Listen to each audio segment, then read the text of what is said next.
Hey everybody, Jordan here. I just wanted to introduce you guys to the new layout for our Ableton sets. And so this is what it looks like here. I have this weekend set pulled up. I slightly modified it just to work with my screen capture software, but it shouldn't really affect you guys. Everything else should be exactly the same. Um, and so it looks a bit different, but first I want to actually talk about some of the things that are exactly the same.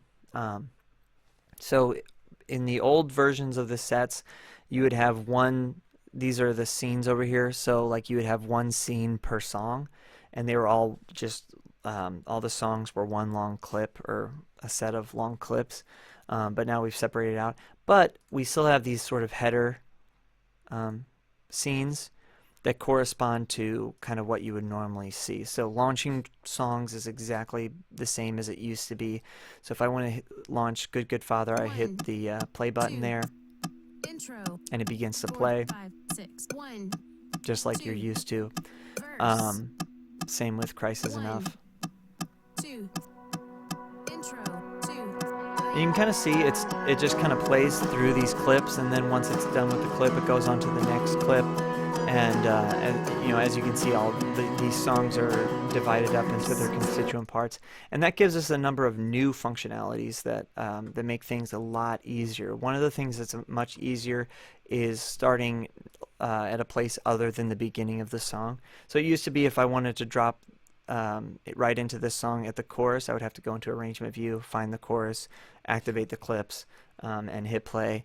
But now, and you know, just a lot of our A1s just weren't into that. So, but now because all the song is all divided up, say I want to start at this chorus, I'd actually start at the count in so that the band has two measures to kind of get in, and I just hit play here,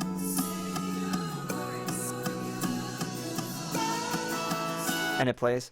So that's really easy. It's really not that different than what you're used to. I will say, so if you're dropping into the middle of a song, so it actually kind of happened with this. Each of these header tracks or header scenes include the name of the song, they include the key, but they also include information that tells Ableton to set the global tempo and the global time signature here. So for instance, 1, if I hit the cave, it's in intro, 4/4, 2, 3, and it sets the tempo to 140 beats per minute. Um, and so like because and if I want to drop into the middle of Good Good Father without starting with Good Good Father, like say I'll drop into this bridge, it's still at 140. So you know, it sounds way too fast and weird. So what you want to do is if you want to drop into Good Good Father, just hit the top thing to 1, set the 2, global tempo, intro, and then you can just hit 4, the bridge or whatever you want. So all that stuff will be automatically set when you hit that header track. And so that's pretty easy. The other thing that is really streamlined, much easier to do now, is song form changes. And so let's say here we have two bridges in Good Good Father. Back to back, we've got a double bridge. So if we want to only do one of those bridges, it's much easier. So I can just select this bridge, and I actually want to select the count in after the bridge because you know the count in occurs at the end of the previous segment. So that count in is actually a part of the bridge in terms of music.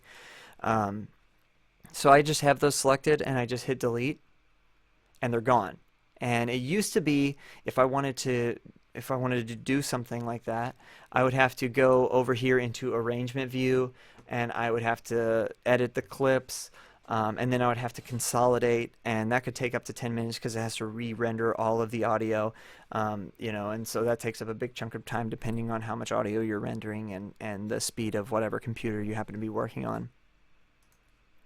But now it's much faster, and this is actually like a non-destructive way of altering the clips. So by changing the order of the scenes without having to re-render the clips, another thing that's much easier. So if say at Chesterfield they made some alterations to their Ableton set, we can now just send out the ALS file. Because the clips are exactly the same. We don't have to re-upload and wait for new clips to download because that was the biggest portion of the file size for all that stuff. So that process is much faster. And to like say another change that we might make is like say we wanted to double this bridge instead of half it. So I can select this bridge like I have right here, and I can just right click, and the context menu isn't showing up on my screen cap software, but you know, a context menu would pop up and you just would hit duplicate, and then it'll just duplicate those and you're done.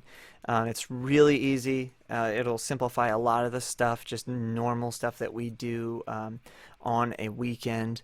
And so that's really I think kind of the basics of this new layout. It gives us a number of different advantages. It gives us a number of pre-production advantages that you guys don't really care about but are important to me and Connor. And so yeah, but it's not really all that different from what you're used to. So I just didn't want you guys to be freaked out or anything.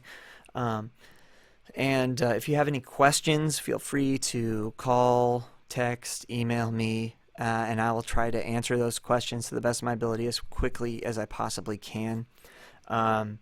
And so that's about it. It's not too different. I just want to make sure you guys felt like you had what you needed to faithfully execute this service this weekend. So that's all. Bye.